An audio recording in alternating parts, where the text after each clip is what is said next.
All right, so we've got a few minutes left here before we invite up the panel. I want to do something, our speed round. Okay, so speed round. We'll call it overrated, underrated. I'm going to throw a few topics at you. You tell me if it's overrated as a concept or underrated as a concept. All right, so the first one, as a learning concept, virtual reality, overrated or underrated? Currently overrated, eventually wildly underrated. Unpack that one for me. I don't think there's much potential value in that technology as it currently exists. I think the future state of that technology could be wildly transformative for our practice, where once the technology enables an instructor to be in a room that feels like a room with 10 people in it, but actually has 1,000 people in it, right? That is a tremendous game changer, and might put us back into the mode where, I think a lot of our mindset around innovation in particular in L&D has been in technology, within technology, and which is understandable and important. But I also think it distracts from, there's still better practice to be understood in the classroom itself, right? And I think this might actually swing it back in that direction, where once the technology permits us to do it, we might be just expanding the way we do classroom facilitation. And all of a sudden, the attention will shift back to what are the best practices in a live classroom. It just happens to be a virtual one. Mm-hmm. So the overrated piece right now is more that our familiarity and development with using it. The underrated is once we get there and people are comfortable with it, it'll be much more powerful than it is now. All right, next topic, overrated, underrated. The concept of ROI, return on investment, overrated or underrated? Overrated, decidedly overrated. Okay. And I would go no further in defending that than to say, I think in particular the early 2000s, the rise of ROI calculation, right, where it became, I would still say more an art than a science, but something of a science in and of itself, the calculation of ROI. And how'd that work out for everyone in 2008, right? I mean, honestly, I don't know anyone, plenty of people who went through some very hard times when the economy turned, and I have yet to hear a person say, I was able to keep my job because I was able to show great ROI figures to my CEO. So I think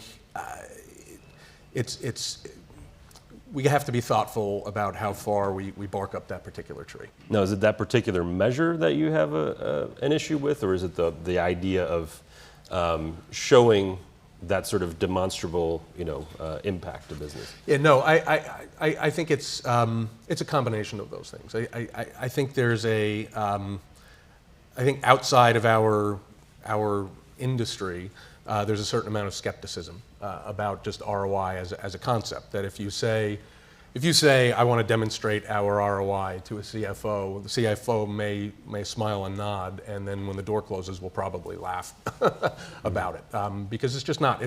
There's an inherent belief, whether or not it's true, and I suspect it somewhat is, that there's a bit of voodoo in cooking up that ROI, whatever particular statistic you care to use. So I'm skeptical of the construct itself to a certain extent, but even in terms of how by all means, I think we have to demonstrate our value, right? I mean, obviously, it has to be the case that we are presenting a value proposition to our respective organizations, but I think we have to be a little bit more thoughtful about what quote-unquote value actually means and how we are going to demonstrate it. Okay, 2 more questions for our speed round. The NBA regular season, is that overrated or underrated? Because it all seems to come down to just the playoffs. Why do we spend the entire season? It is underrated for the folks who want to go to games live and are never otherwise going to get to do that, because they're never going to get playoff tickets. And so, the 82, even some of the players, I'm sure, would say that the 82 games a year during the regular season are a bit of a grind. But that's that's our direct fan base right there. So it's underrated to the extent that that means a lot to that kid. That it's his one time a year maybe to get to see his favorite player. Yeah. NBA officiating, overrated or underrated? Very.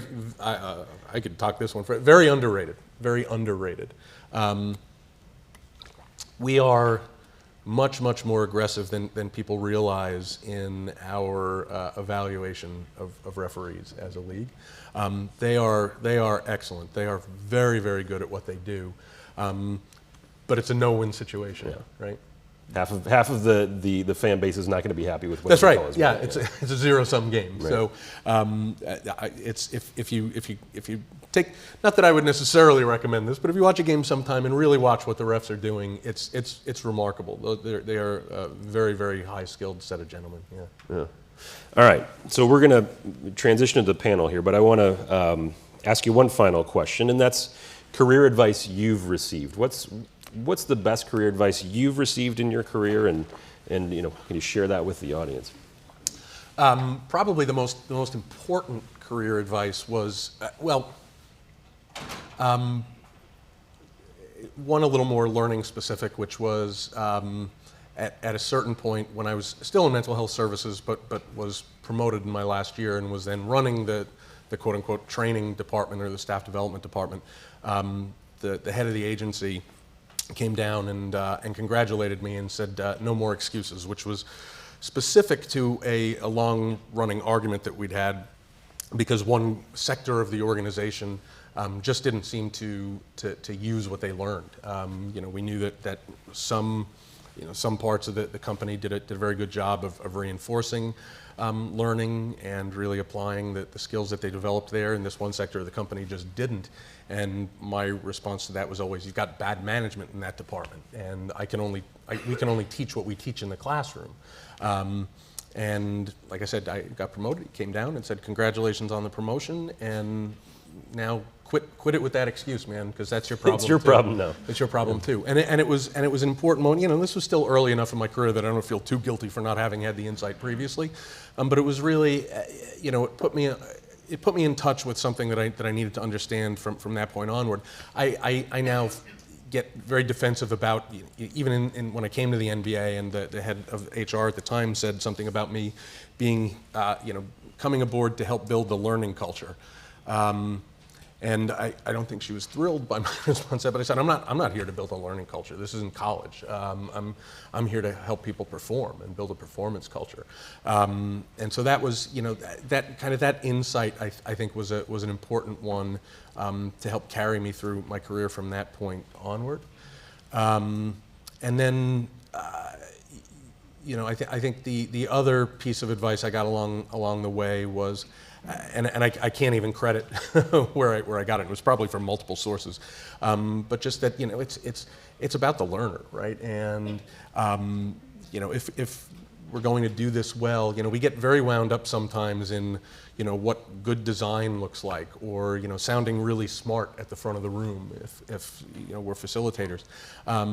And that's not how anyone's keeping score, right? At the end of the day, they're keeping score based on the experience people had. It's not about you seeming smart at the front of the room. It's about people leaving the room feeling smart. And those two things are sometimes in opposition, and so you've got to steer toward the latter of those two things. Right. All right. Well, thank you, Michael, for a great Q&A.